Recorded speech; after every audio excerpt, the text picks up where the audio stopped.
Aku bisa record. Oke, nice. Dua-duanya gimana? Oke. Hah? Kenapa dua? Si WA tuh. Kok nge-lag sih?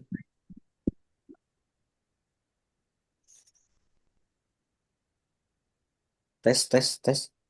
Nggak ada. Hmm. Nggak ada. Ih, wah nge-lag.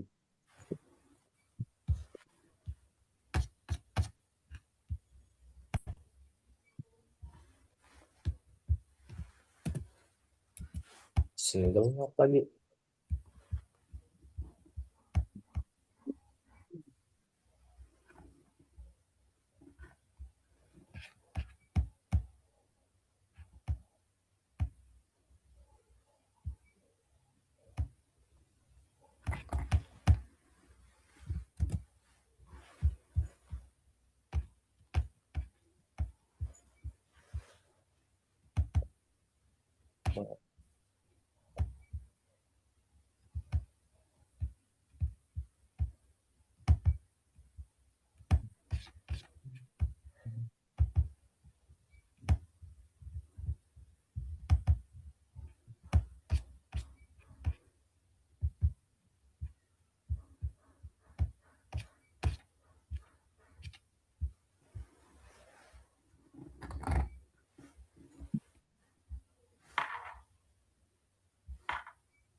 Udah sok mulai.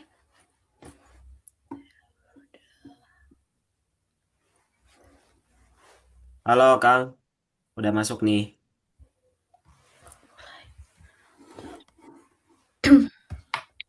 Halo, Assalamualaikum. Kedengeran nggak suaranya? Aman-aman, kedengeran. Waalaikumsalam. Kedengeran kan? Mana? Aman-aman. Lagi di manakah?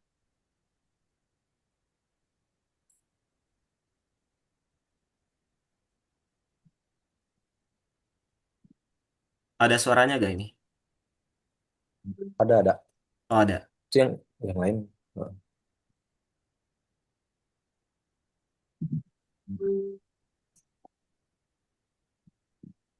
Ada suaranya. Nggak ada. Di mute kah? Di mute, Kang. Tes, tes. Ada, Halo, ada ya? Nggak ada. ada. Oke.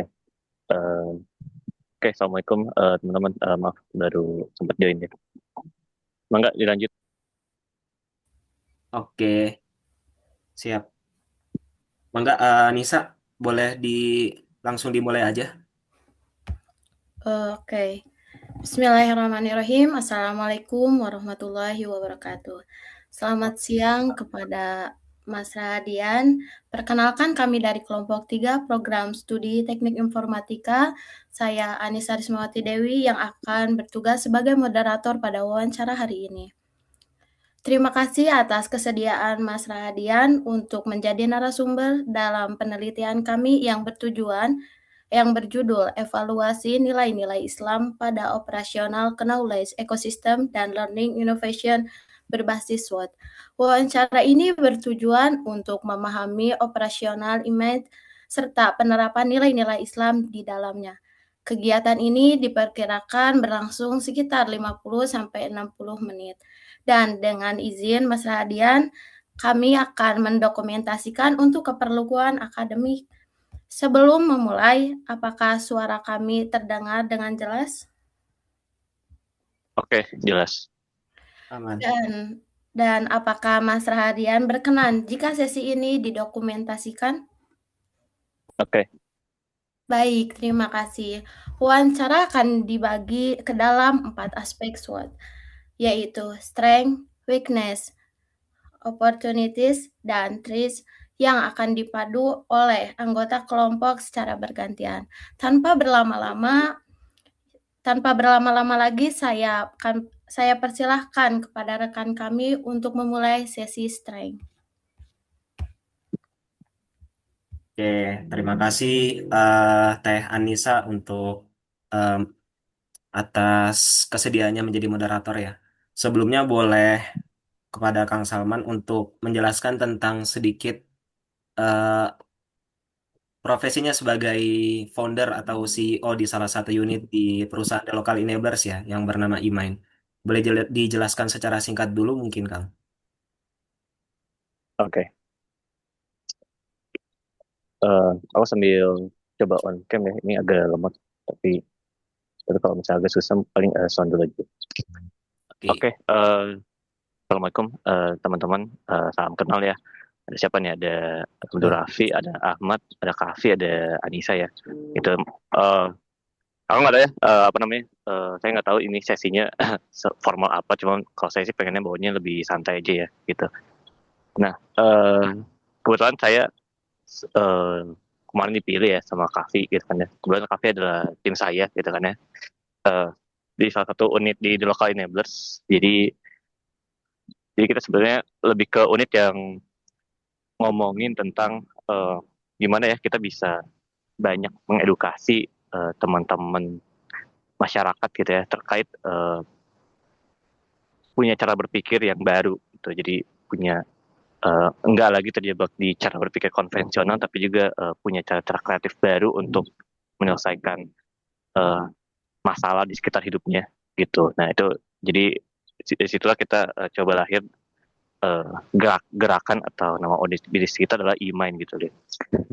Bahwa sebenarnya nama eMind sendiri itu latar belakangnya dari iman gitu kan ya. Gitu. Jadi kita dari percaya gitu bahwa bisa nih kita possible kok kalau kita mau lakuinnya gitu, kalau kita udah diniatkan gitu. Nah dari itu sebetulnya peran saya itu lebih banyak mengorkestrasi gimana ya cara untuk mendeliver tadi gitu apa yang kami miliki di Droka Enablers, mulai dari frameworknya, mulai dari IP, mulai dari modul pembelajaran, mulai dari evidence yang kemudian kita rasa ini orang perlu tahu nih gitu. Nah itu kita coba kemas dalam bentuk yang mudah dipelajari, mudah dipahami, dan kemudian orang bisa coba dan ngelakuin sendiri gitu. Bentuknya bisa berupa buku, berupa kelas, berupa webinar gitu. Jadi banyaknya masih dalam bentuk digital, tapi kita coba usahakan jadi ruang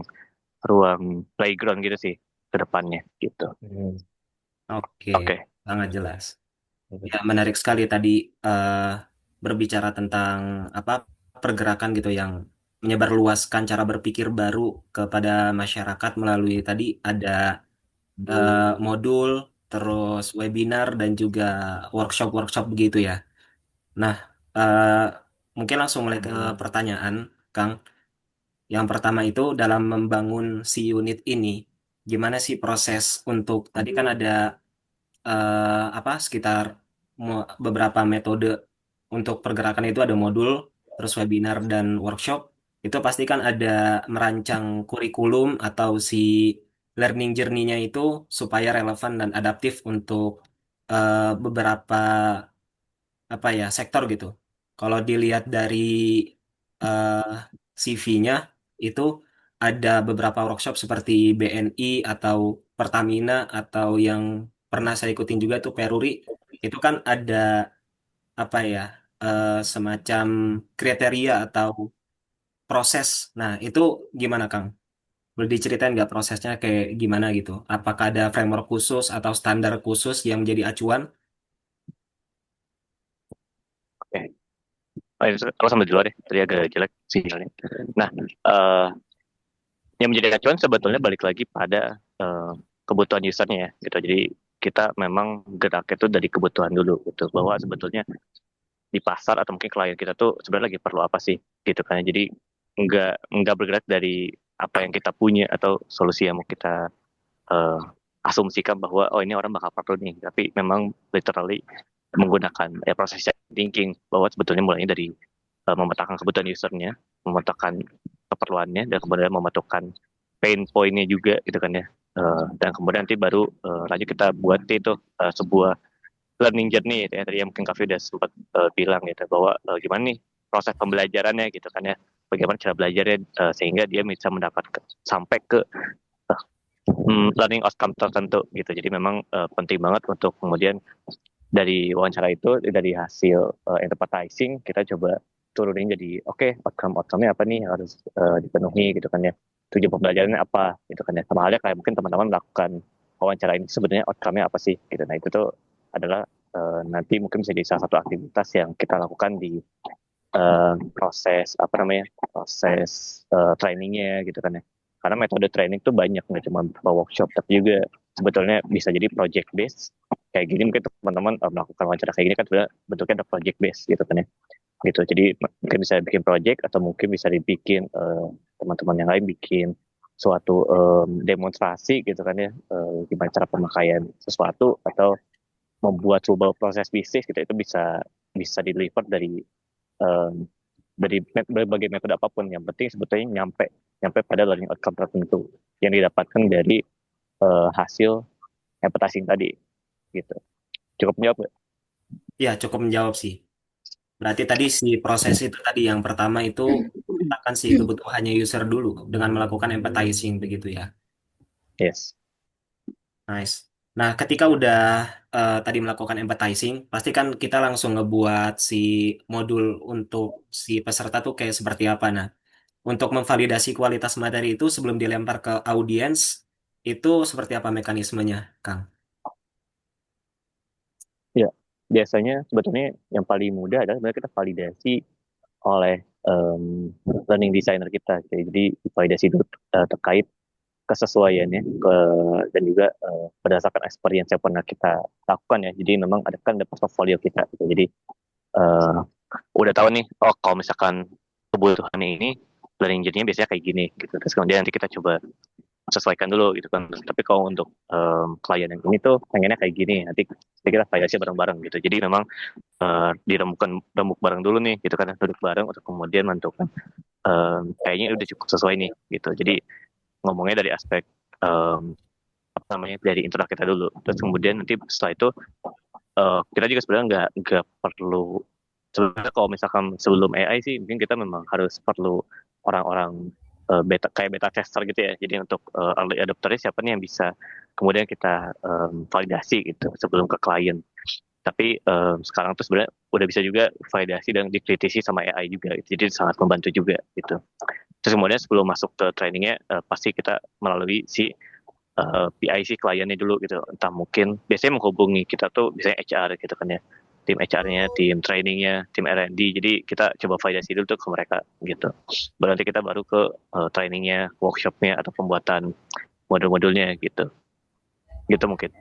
Oke, berarti ke proses alignment sama pihak ininya ya, si perusahaannya, alignment. Yes. Oke. Nah, terus yang terakhir dari strength ini, untuk evaluasi berkala itu biar materinya nggak usang tuh kayak gimana tuh Kang? Biar apa materinya tuh nggak jadul gitu, dan bisa eh, fresh untuk pembawaan materinya itu kayak gimana? Apakah ada eh, yang hal-hal yang dilakukan gitu biar nggak usang? Oke. Kalau nggak usang ya, biasanya yang coba kita lakukan adalah sebetulnya mungkin orang tuh atau mungkin si klien tuh sebetulnya perlunya tuh topiknya sebetulnya itu aja gitu. Misalkan leadership gitu kan, atau mungkin cara apa namanya memanage SDM-nya gitu kan. Sebetulnya kan sebenarnya topik-topiknya itu aja, dan mungkin kita udah pernah bikin dari 2 sampai 3 tahun yang lalu gitu ya. Dengan modul dan belajar tertentu learning journey-nya kayak gini gitu. Tapi sebetulnya membuat kita tetap bisa keep in touch dengan tren, uh, dengan metodologi terbaru adalah kemudian kita mengkombinasikan ya. Gitu. Jadi sebetulnya hal yang kita lakukan justru di luar dari si apa namanya trainingnya gitu, di luar dari proses perancangan si trainingnya. Jadi kalau sebenarnya training itu dipegang oleh unit lain ya, itu ada unit agility transformation dia yang sering megang training kayak gini gitu. Nah itu tuh sebetulnya untuk mengurai kebaruan itu tuh oleh kami nih, oleh unit iman gitu kan ya. Jadi kita banyak mengeksplorasi topik-topik modul-modul baru yang kemudian lagi ramai nih di pasaran, lagi banyak nih kebutuhannya gitu kan ya gitu. Tapi kita bisa dikatakan ya mungkin iman itu tim kurikulumnya gitu. Jadi tim kurikulum yang paling baru gitu ya, terkini itu sama iman. Nanti setelah itu baru ketika kita rasa bahwa sebenarnya ini kita jadi nih entah bentuknya plain modul atau sebuah silabus gitu, jadi kita kasih ke tim trainingnya gitu.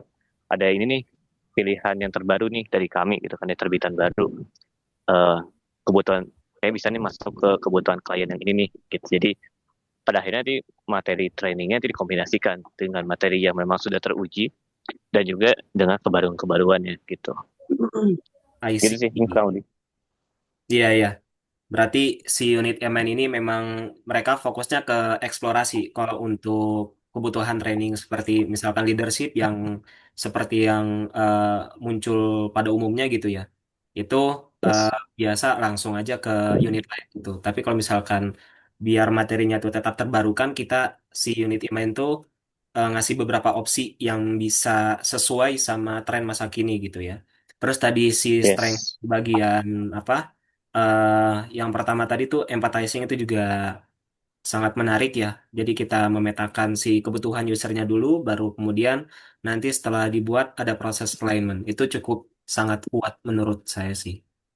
Mungkin itu aja untuk bagian strength. Mungkin bisa dilanjutkan ke yang lain, Mbak Anissa. Baik, terima kasih atas penjelasannya kepada Mas Radian. Dari pembahasan tadi kami mendapatkan gambaran mengenai kekuatan yang dimiliki IMAI. Selanjutnya kami ingin mengetahui beberapa tantangan atau kendala yang mungkin dihadapi dalam menjalankan kegiatan organisasi. Untuk itu, saya persilahkan kepada rekan saya untuk melanjutkan ke sesi weaknesses. Selanjutnya saya akan menanyakan tentang tantangan atau kelemahan, yaitu dalam pelaksanaan program pelatihan maupun konsultasi yang dijalankan IMAIN, apakah ada potensi goror, yaitu ketidakjelasan informasi yang bisa memicu kesalahpahaman antara IMAIN dengan klien atau peserta, baik sebelum atau selama maupun setelah program berlangsung?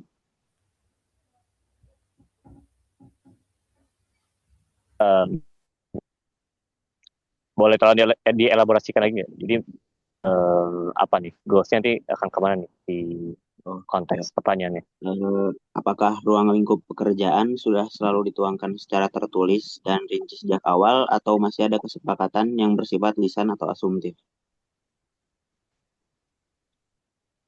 Oke. Sejauh ini sebetulnya hampir udah selalu tertulis ya. Kan kita selalu ada kontrak gitu kan ya. Atau minimal banget sebenarnya kalau misalkan memang akan datang gitu ya si trainingnya, biasanya ada MOU dulu gitu. Jadi tapi sebetulnya lebih banyaknya sudah tertuang di dokumen kontrak dan juga proposal gitu. Tapi memang beberapa kali ada juga case di mana ada kesepakatan di luar itu ya gitu. Tapi sebetulnya pada akhirnya nanti akan kita buatkan jadi apa ya, semacam surat atau kontrak baru lagi gitu di luar itu gitu. Jadi memang nggak terlalu banyak apa ya insiden soal itu sih gitu. Jadi walaupun memang ada, pasti nanti akan kita buatkan lagi gitu. Jadi memang prosesnya kadang-kadang seringkali udah H-1, H-2 itu perbaikan, terus kemudian nanti kita perbaiki si kontrak dan proposalnya, tapi nanti rencana aktivitas kegiatannya tetap sesuai rencana kok biasanya gitu. Menjawab nggak ya? Jawab. Pertanyaan selanjutnya yaitu apakah seluruh peserta dalam satu program mendapatkan akses pendampingan yang setara, atau ada kesenjangan akses antara peserta tertentu, misalnya seperti berdasarkan paket, lokasi, atau waktu pendaftaran? Oke, konteksnya pada orangnya, orang Iya, di dalam training itu atau orang-orangnya ya? Bukan perbedaan klien ya? orang ini Oke. kliennya. orang atau kliennya nih, peserta atau kliennya. Orangnya. Oke. Perbedaannya. Perbedaan seringkali kita tidak, kayaknya memang nggak ada sih, nggak ada perbedaan ya. Kalau kecuali perbedaan antar klien itu tentu sangat berbeda karena kan tergantung kebutuhannya, tergantung pada domisilinya di mana, kegiatan yang kita lakukan di mana gitu kan, dan kemudian juga budget pelatihan juga kan mempengaruhi. Tapi sebetulnya kalau itu antar klien, tapi kalau antar peserta workshop atau peserta saya ini sebetulnya tidak dibedakan sih gitu. Tidak tahu dibedakan gitu, tapi memang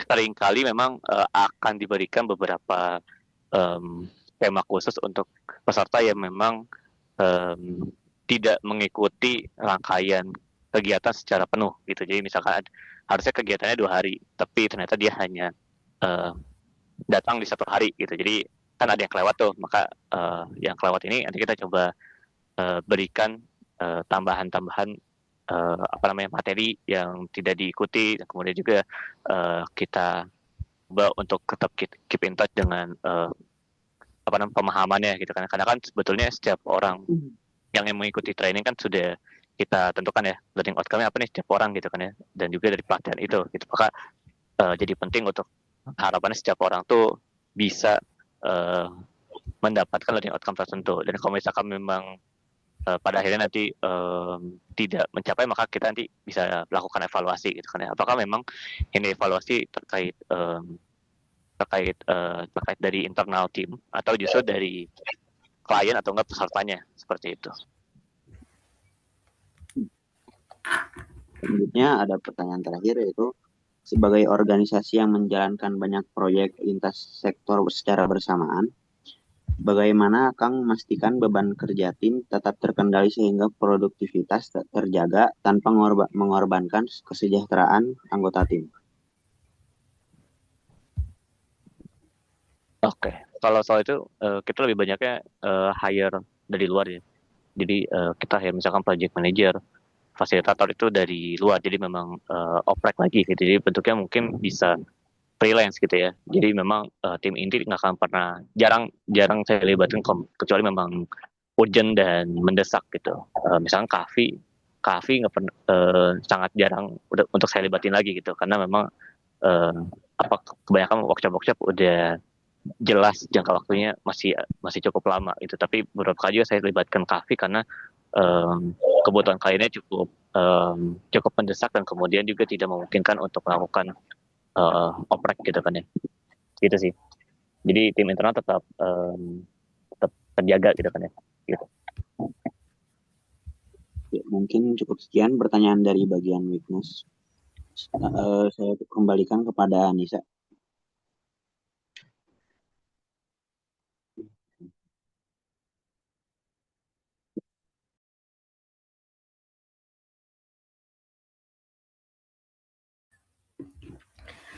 Baik, terima kasih kepada Mas Rahadian. Menarik sekali pembahasan tadi. Selanjutnya, kami ingin menggali peluang yang dapat dimanfaatkan IMAIN untuk berkembang ke depan. Saya persilahkan kepada rekan kami untuk melanjutkan kepada sesi opportunities. Oke, baik, saya ambil.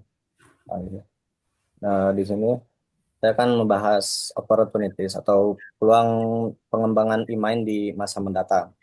Nah, pertanyaan pertama dari opportunities, melihat perkembangan AI, digital learning, knowledge management, dan kebutuhan inovasi organisasi saat ini, peluang apa yang paling potensial untuk dikembangkan oleh e-mind dalam 5 tahun ke depan, Kak? Oke, menarik. Potensinya sebetulnya kalau penggunaan teknologi, kemajuan teknologi AI juga sebetulnya udah kita mulai manfaatkan ya. Tapi kita nggak lagi berpikir bahwa sebetulnya ke depan solusinya adalah dengan teknologi atau AI. Justru sebetulnya yang paling kita perlukan saat ini adalah suatu ruang sih, sebuah ruang untuk eksplorasi justru gitu. Jadi mengembalikan lagi orang-orang tuh ke hakikatnya gitu, manusia tuh ke hakikatnya, bahwa ya kita hakikatnya untuk bersosialisasi, untuk bareng-bareng gitu kan ya. Ya apa namanya, tidak lagi terjarak nih. Kalau misalnya kayak gini kan teman-teman di Zoom gitu kan ya, gitu. Apa namanya, mungkin cuma sekedar untuk melengkapi tugas aja gitu kan ya. Tapi kan beda beda halnya dengan interaksi gitu ya, kalau kita ketemu langsung gitu kan ya, gitu. Makanya saya lebih sering ngajak teman-teman dan tim saya tuh untuk ketemu langsung gitu, kayak kemarin sama Kavi dan tim juga.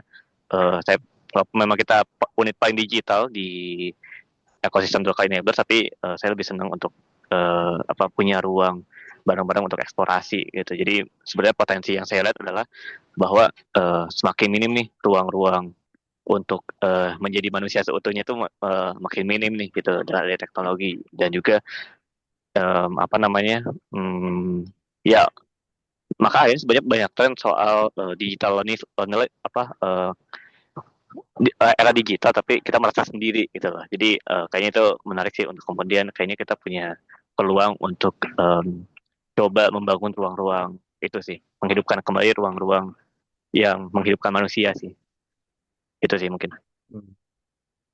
Oke, eh, lanjut ke pertanyaan selanjutnya. Kalau tadi kita membahas peluang perkembangan dari sisi teknologi dan inovasi organisasi, saya ingin menggali dari sisi dampak sosial yang udah ataupun yang akan dikembangkan oleh Imain. Nah, dari berbagai kolaborasi yang pernah dilakukan bersama Pertamina, JNFI Academy Plus, terus universitas maupun komunitas, peluang dampak sosial apa yang menurut Kang Lardian masih belum ini secara maksimal, tergarap secara maksimal?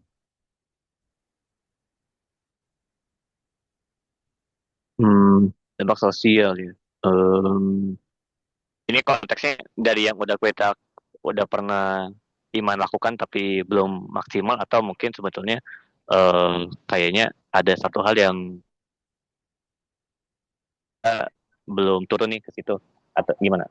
Konteksnya yang mana Oh, nih? yang sudah dilakukan, dari yang sudah dilakukan, peluang dampak sosialnya yang belum tergarap secara maksimal gitu, apa? Oke. Hmm, kita lebih banyaknya sebenarnya pada konteks apa namanya, edukasi ya gitu. Kita beberapa kali memang melakukan banyak hal-hal yang em, apa ya, tidak tidak berbayar lah gitu kan ya, untuk masyarakat, yang kemudian misalkan semacam webinar-webinar gitu kan ya, kemudian buku-buku kita kasih cara gratis gitu ya, untuk kebermanfaatan yang lebih luas gitu. Terutama waktu itu banyaknya sebetulnya untuk konteksnya pada para dosen ya gitu, karena kita lihat bahwa kalau mungkin kita lebih banyak dosen dulu aja ya, karena memang yang udah pernah kita lakuin sebenarnya konteksnya pada educator, terutama dosen dan guru gitu.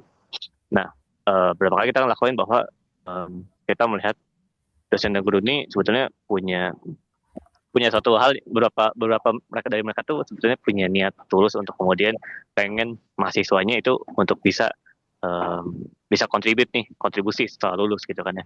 Tapi seringkali terhalang pada proses administrasi gitu kan ya. Seringkali apa namanya, uh, ya gaji dan upah segala macam juga tidak mendukung gitu. Jadi akhirnya banyak keterbatasan, sehingga akhirnya kita coba bantu untuk kemudian kasih ruang-ruang berdiskusi, dan kemudian kita kasih gimana nih uh, dengan kendala-kendala tadi tapi tetap bisa nih mencapai idealismenya gitu kan ya, untuk menjadi pendidik seutuhnya gitu. Jadi kita coba fasilitasi itu. Tapi kemudian memang sepertinya masih kurang nih gitu kan ya, masih kurang karena masih sebenarnya bukan pada konteks apa yang kita berikan ya, tapi sebenarnya lebih ke kita masih kurang untuk menggerakkan pergerakan ini gitu. Jadi masih kurang masif itu sih mungkin. Jadi kedepannya justru pengennya justru lebih banyak untuk menggaungkan pergerakan-pergerakan ini sih gitu, karena apa namanya, saya yakin bahwa sebetulnya ada dosen-dosen sana itu masih masih punya hati yang mulia gitu loh, gitu kan. Udah beberapa kali kita temui sih gitu. Jadi juga masih banyak mahasiswa yang kemudian kita rasa pengen nggak sekedar lulus gitu loh, nggak cuma sekedar ngerjain tugas, nggak sekedar ngerjain apa namanya, cuma kuliah datang terus pulang gitu. Kayak memang ada beberapa mahasiswa yang memang mereka pengen benar-benar pengen belajar loh gitu. Jadi itu yang idealisme itu yang kemudian kita coba pengen lebih masifin sih gitu. Oke. dari yang tadi disampaikan, saya ingin mengetahui bagaimana cara Emain itu ngejangkau kelompok masyarakat yang memiliki keterbatasan akses. Nah, apakah Emain memiliki rencana untuk memperluas akses pembelajaran gitu, kayak melalui beasiswa, subsidi, atau kolaborasi sama pesantren misalkan, atau lembaga pendidikan Islam yang lain? Oke, untuk menjangkau yang lebih luas ya. Kita tadi nyambung kayak yang tadi ya. Hmm. Salah satunya sebenarnya karena kita bergerak secara digital ya, kita coba untuk mulainya dari digital tadi. Kita berapa kali sebenarnya sering kali bikin apa namanya LMS gitu kan ya. Jadi ada e-course-nya gitu kan ya. Karena kan itu lumayan membantu tuh untuk teman-teman pendidik yang kemudian punya eh, ya, tapi sebenarnya nggak apa namanya belum punya waktu nih untuk ikut secara full gitu.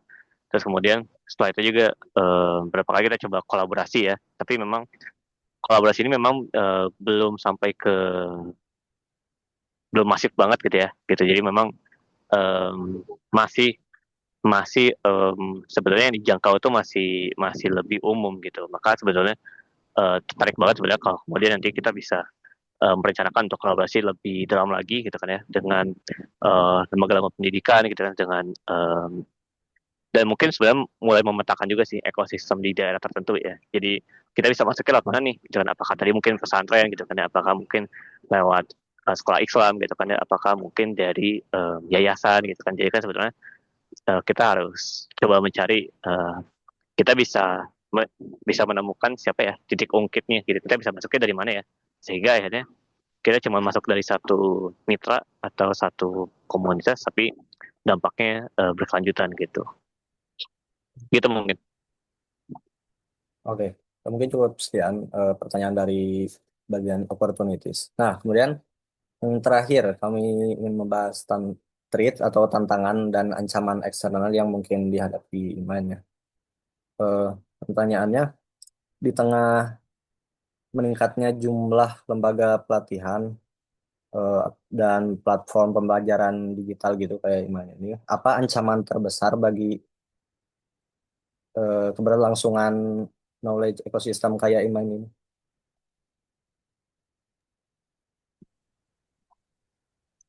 Oke, tripnya ya. Trip ini sebetulnya banyaknya em, pada tadi ya perkembangan teknologi yang kemudian membuat segala hal itu jadi lebih mudah gitu ya kayak maksudnya memang satu hal yang bagus tapi satu hal juga kemudian apa ya jadi ancaman juga seringkali terutama pada ini kita ya pada pada produk-produk kita atau service kita yang kemudian seringkali itu tuh mengalami kayak pembajakan gitu loh. Jadi itu kan jadinya apa namanya orang eh, mungkin cuma satu orang yang beli tapi dia menyebarluaskannya gitu secara apa tidak secara izin kita gitu. Jadi itu jadi satu hal yang cukup mengancam kita gitu. Dan kemudian juga eh, ngomongin tentang hmm, ngomongin tentang mindset juga gitu ya. Mindset setiap orang karena jadinya kayaknya hmm, jadi setiap orang tuh yang sama nggak sih gitu kan jangan sebenarnya mengikuti mengikuti program kita ataupun mungkin beli-beli produk kita itu justru beda niat nih gitu kan ya mungkin niatnya yang kayak yang pertama tadi atau mungkin sebetulnya cuma karena tugas gitu kan ya jadi maksudnya em, takut kami merasa bahwa tujuan dan cita-cita itu jadi jadi nggak realistis gitu takutnya seperti itu dan apalagi ya treat lagi sebetulnya lebih banyak ini sih lebih banyak jadi lebih banyak kompetitor ya itu kayaknya lebih banyak kompetitor itu Iya. jadi jadi banyak kita ya jadi banyak yang bisa menduplikasi si em, produk-produk service kita gitu padahal kan sebetulnya tentu produk dan service yang kita hasilkan itu kita curahkan ya segala tenaga waktu gitu kan ya. Dan juga untuk mempelajari satu hal itu bukan hal yang mudah gitu jadi ketika itu apa namanya teman-teman kompetitor mungkin bisa menduplikasi dengan hal yang benar-benar sama kayaknya itu jadi satu hal yang kayak wah ini bahaya banget nih gitu jadi itu sih mungkin itu beberapa traits yang sekarang mulai terlihat sih Nah, oke. Selanjutnya mungkin Mau jump in dilanjutkan oleh rekan saya. ya, mau jump in ya, Kang. Tadi terkait kompetitor dan mungkin kompetitornya tuh kayak ke penggunanya sendiri gitu. Mereka kayak udah beralih dari yang cari training-training lebih ke bertanya ke AI. Nah, itu kan juga menjadi sebuah ancaman ya ketika mereka pengen tahu gitu dan pengen belajar skill baru kan mereka larinya ke AI. Nah, itu gimana untuk menghadapi si disrupsi AI itu sendiri? Kan banyak mungkin kalau dari yang merancang itu kayak rawan plagiarisme kalau misalkan dari segi merancang. Dan kalau dari segi usernya sendiri mereka lebih memudahkan pencariannya tuh lewat kayak ChatGPT, Gemini, Claude dan sebagainya. Itu gimana, Kang? Ya, em, sebetulnya memang maksudnya nggak cuman kompetitor atau mungkin atau orang ya, tapi maksudnya kita sendiri juga banyak juga untuk diskusinya dengan AI gitu. Maka sebetulnya bukan ngomongin gimana caranya mereka nggak pakai AI, tapi sebetulnya ngomongnya tentang gimana ya kita bisa embed si experience bertanya dengan AI itu ke produk-produk kita, service kita gitu. Jadi justru AI dirangkul aja gitu kan, itu nggak bisa dihindari tuh itu karena kita sendiri pakai. Nah, tapi dirangkul aja. Jadi eh, kalau kita anggap aja sebagai puzzle gitu kan. Jadi si puzzle AI ini tuh kita bisa embed di mana ya gitu kan, apakah di website kita gitu kan ya, apakah produk-produk kita kemudian ketika orang nyari ya udah apa namanya dia tinggal tanya kayak AI kita gitu. Jadi seringkali lebih mudah untuk kemudian dirangkul aja dibandingkan eh, apa namanya beralih fungsi gitu. Gitu mungkin. Untuk si substansinya sendiri itu gimana, Kang? Apakah sama Ya, em, pure AI apa atau nih? bagaimana? Hmm. Oh enggak, tentu kan AI kan dikasih amunisi ya gitu. Jadi amunisinya mungkin bisa berupa produk knowledge yang udah kita miliki gitu. Jadi apa namanya, jadi pasti ada perbedaan gitu. Dan juga kemudian sebetulnya walaupun sangat mudah untuk tanya AI ya, tapi kan sebenarnya ya perlu yang perlu untuk jadi orang bisa lebih trust tuh gimana sih gitu kan. Jadi nah itu nanti kita bisa apa namanya lengkapi dengan portofolio kita gitu kan, dengan hasil-hasil capaian lulusannya nih dari program-program kita gitu. Jadi kalau misalkan belajar ya memang bisa dimanapun kan, gitu baik lagi gitu kan ya. Tapi kan sebetulnya apakah sebetulnya itu udah teruji gitu kan ya? Apakah memang itu valid gitu kan ya? Gitu karena ya AI bisa sebenarnya bisa banyak, bisa juga dari jurnal gitu kan. Tapi kan sebetulnya mereka seringkali kadang-kadang belum mengalaminya langsung gitu lah. Jadi justru yang kita coba highlight adalah em, kita punya produk ini, service ini hasilnya loh, udah teruji gitu ya, udah ada testimoninya nih, gitu dari alumni-alumni kita, gitu. Nah itu yang kemudian em, apa namanya, yang bisa kita coba em, apa ya, minimalkan lah gitu dari ya itu sih mungkin beberapa hal. Oke, oke, terima kasih banyak. Oke, next. Selanjutnya saya ingin menanyakan tentang design thinking dan inovasi dapat digunakan untuk tujuan positif maupun negatif. Bagaimana Imain menanamkan tanggung jawab dan etika kepada peserta agar ilmu yang diperoleh berguna untuk memberikan manfaat kepada masyarakat.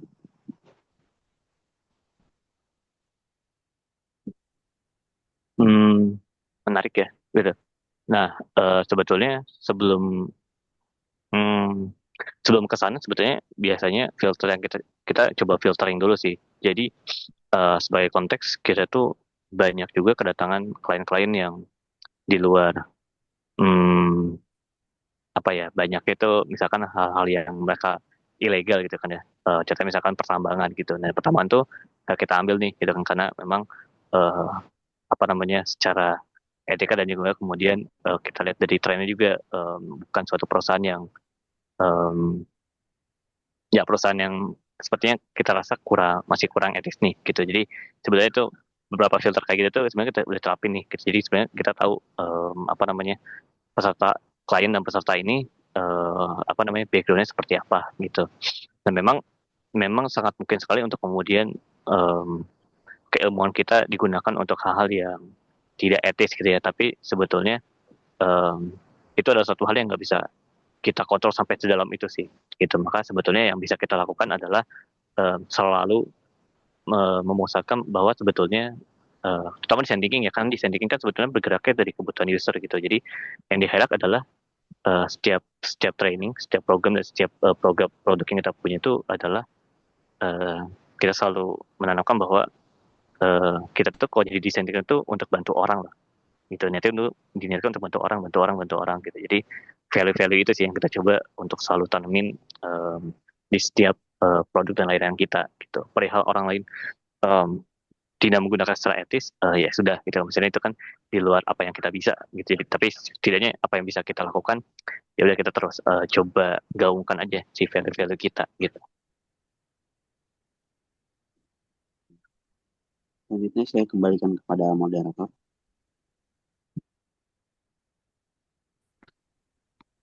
Baik, terima kasih kepada Mas Radian. Tidak terasa kita sudah sampai di akhir sesi wawancara. Terima kasih banyak atas waktu dan pengalamannya dan insight yang sudah Mas Radian bagikan kepada kami. Penjelasan yang diberikan sangat membantu penelitian yang sedang kami lakukan. Sebagai pertanyaan terakhir, menurut Mas Radian, nilai Islam apa yang paling penting dalam membangun dan mempertahankan knowledge ecosystem seperti email, dan mengapa?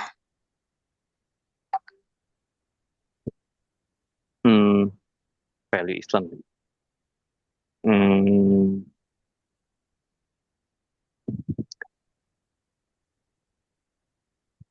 Banyak sih, banyak banget. Tapi kalau misalkan harus cari core-nya, sebetulnya ngomongin tentang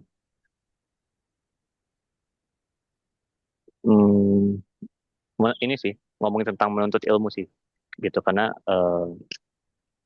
nggak cuma buat kita sendiri ya, kita sebagai orang tim yang memang merumuskan banyak knowledge, tapi juga sebetulnya untuk setiap orang sih, gitu. Karena kan jadinya jadi dua pihak tuh, dua-duanya jalan gitu. Kita bergerak untuk menuntut ilmu, yang kemudian juga para peserta kita gitu kan ya, orang-orang yang dekat sama kita itu juga sebenarnya datang karena mereka cari ilmu gitu. Karena kan pada akhirnya membawa kebaikan juga kan si menuntut ilmu ini gitu. Jadi salah satu value yang saya rasa penting adalah itu sih, menuntut ilmu, dan kemudian juga sungguh-sungguh dalam prosesnya dan jujur juga gitu kan ya. Tidak tidak ada kelicikan di dalamnya gitu. Dan apalagi ya, dan silaturahmi juga satu hal yang penting untuk tadi ya, menyebarluaskan keilmuan tadi gitu. Kayak masih banyak sih, cuman kalau misalkan harus di-highlight mungkin itu sih berapa value-nya gitu. Oke, baik, terima kasih atas jawabannya. Dengan demikian, sesi wawancara pada hari ini cukup selesai. Sekali lagi, terima kasih atas kesediaan Mas Radian menjadi narasumber. Sekian dari saya. Wassalamualaikum warahmatullahi wabarakatuh. Foto dulu guys. Terima kasih ya. Gimana? Foto dulu. Boleh. Siap, gayanya yang terbaik ya. Siap. Kafe rambutnya masih aneh aja. Lah udahlah, stop lah. 1, 2, 3. Lagi 1, 2, 3. Oke, siap. Terima kasih banyak Kang Salman atas waktunya. Terima kasih Udah banyak. Thank you. Siap. Yep. Oke, Terima kasih banyak ya. Selamat menjalankan aktivitasnya lagi ya, Kang. Ya, thank you. Pamit ya. Assalamualaikum warahmatullahi wabarakatuh. Ya, waalaikumsalam warahmatullahi wabarakatuh. Waalaikumsalam warahmatullahi wabarakatuh. Di stop record ya, udah.